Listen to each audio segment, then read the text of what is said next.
las eras, y vamos a hablar, nos vamos a ir no sé a qué época, él nos dirá, sobre el conocimiento científico. Buen día, Antonio, ¿cómo andamos? Buenos días, muy buenos días, María José. Bueno, justamente vamos a hablar del extraordinario conocimiento científico que había en la antigüedad. Y una vez más vamos a señalar que nos transmitieron una serie de conocimientos, una historia que yo digo escolar, donde en la antigüedad la gente era ignorante y bruta. Y después, a medida que fuimos llegando al siglo XVIII, XIX, XX, XXI, nos volvimos muy científicos, tecnológicos. Bueno, esto es falso.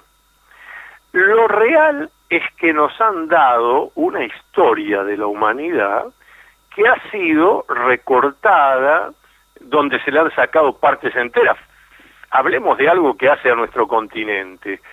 Hasta hace relativamente pocas décadas, todavía se enseñaba que los pueblos originarios, los que estaban aquí a la llegada de Cristóbal Colón en 1492, eran ágrafos, es decir, no tenían escritura.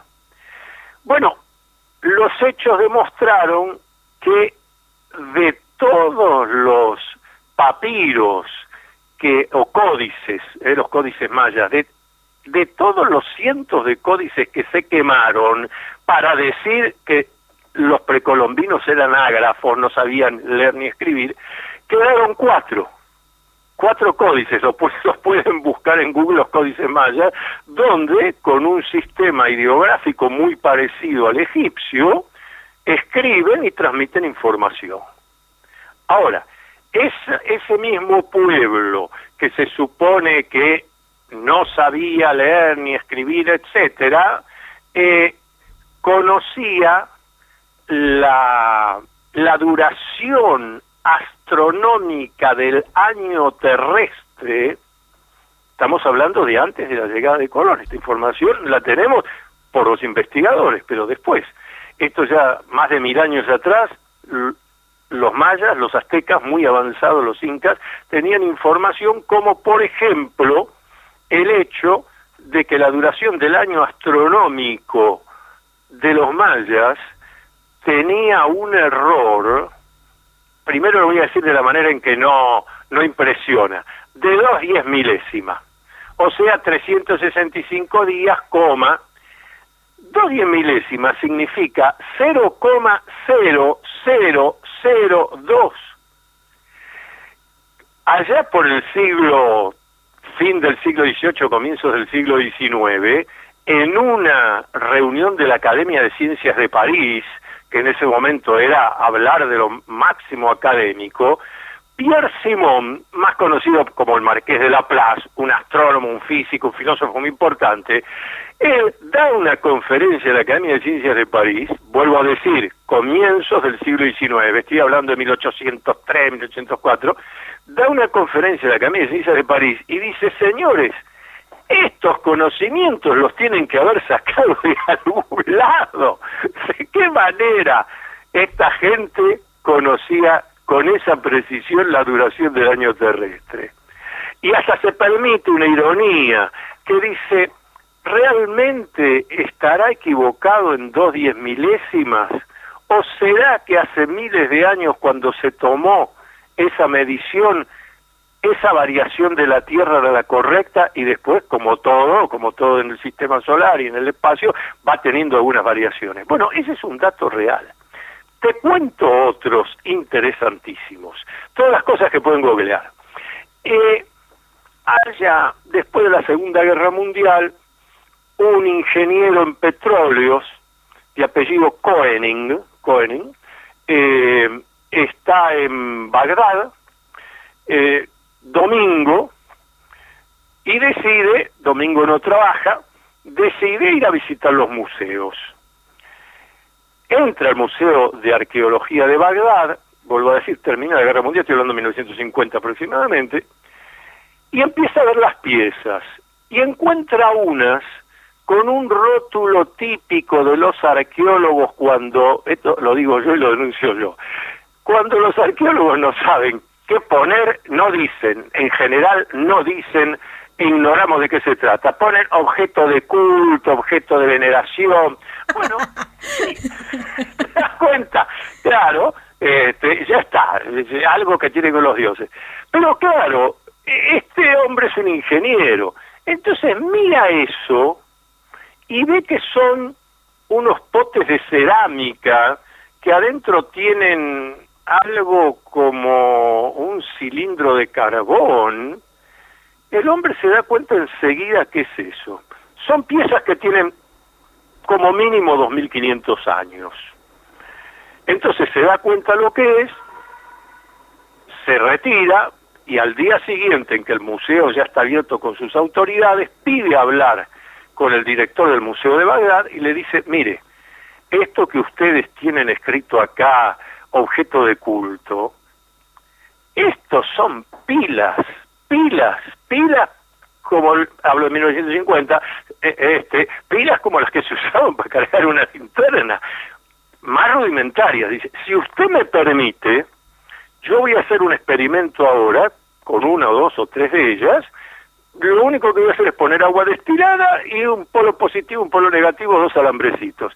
Si yo tengo razón, vamos a poner una lamparita con el portalámpara y se va a encender. María José, ¿qué crees vos que pasó? No tengo idea. Se encendió la lamparita.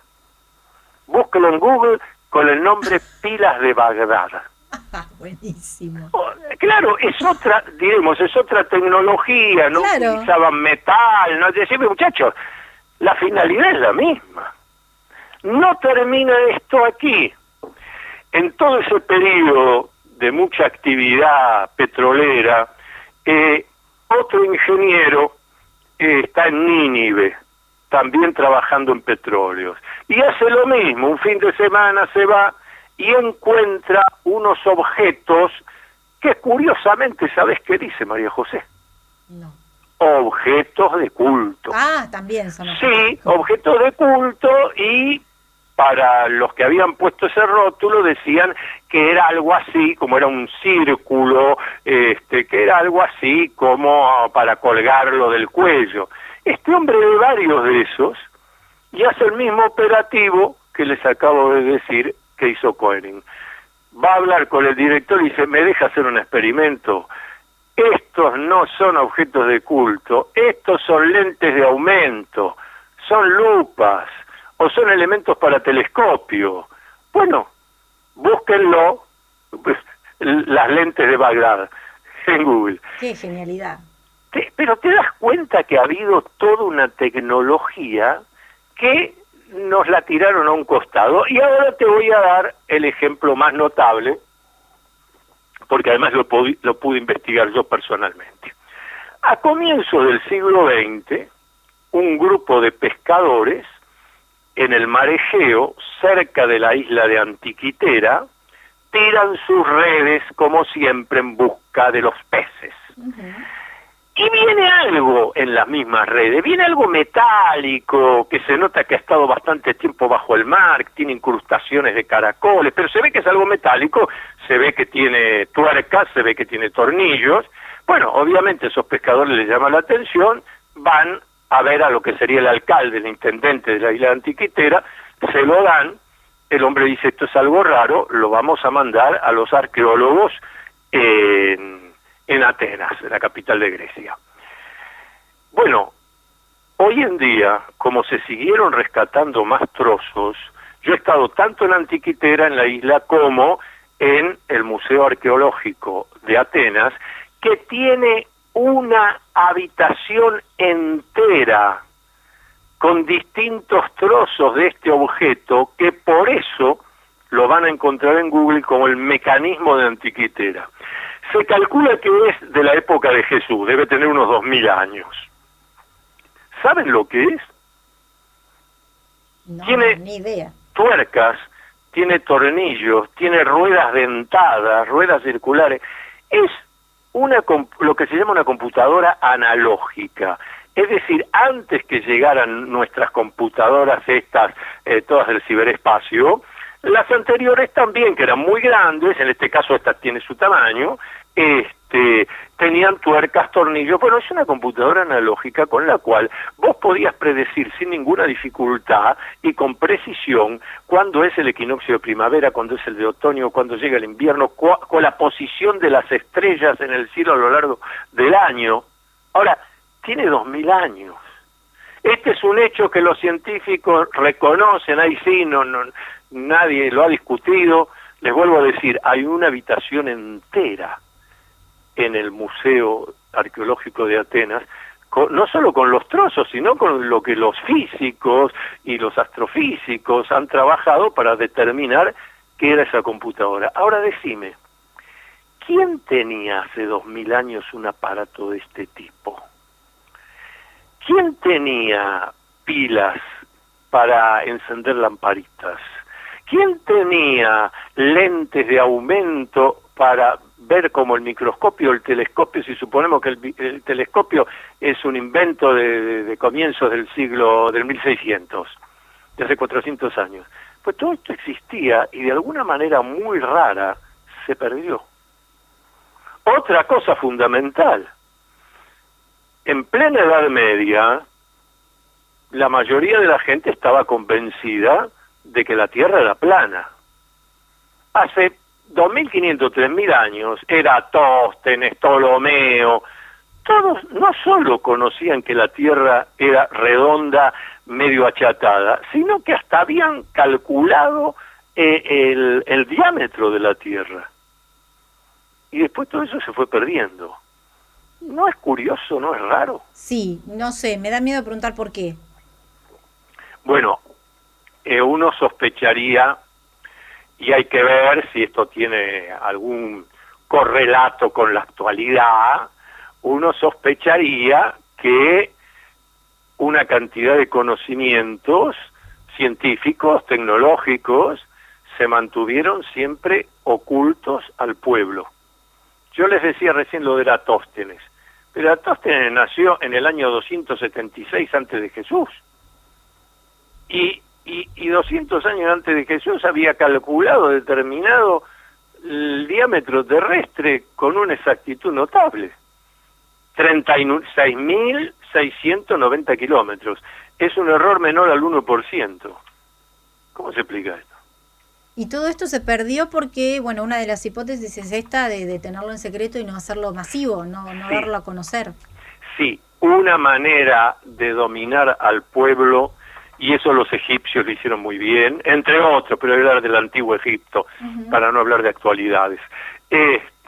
Vos fijate que esto es histórico, hablamos de la época del Egipto imperial, de los faraones, cuando el pueblo no estaba esforzándose en pagarle los impuestos al faraón, que era bolsas o fanegas de cereal, se pagaba así, no había moneda. Sí. Entonces el faraón hablaba con los sacerdotes, y los sacerdotes le decían al faraón: quédese tranquilo, déjelo en nuestras manos. Como tenían la capacidad esta que creemos que solo la hemos tenido ahora hace unos siglos, de determinar eclipses de sol, eclipses de luna, si eran totales, si no eran, advertían cuándo se iba a producir un eclipse de sol, y entonces le hablaban al pueblo: miren, Ra, que es el sol, el dios más importante de Egipto, Ra está muy enojado. Claro, se enoja Ra y sonamos. Ustedes no están pagando como corresponde lo que es del faraón. Por lo tanto, dentro de 4 días, en tal momento del día, por su enojo, Ra va a desaparecer completamente, mostrándoles lo que va a ocurrir si inmediatamente no se ocupan de pagar los impuestos. Claro, era un eclipse de sol. El sol era tapado por la luna, el pueblo veía que no estaba más el sol y ya la pucha. Qué susto, vamos a pagar urgente. Se nos barra y nos morimos. Sonamos, todos. claro. Bueno, ahí ese es un ejemplo antiguo pero digno de reflexión, María José. Acá me dicen que Denora hace lo mismo. Bueno, por eso yo dije,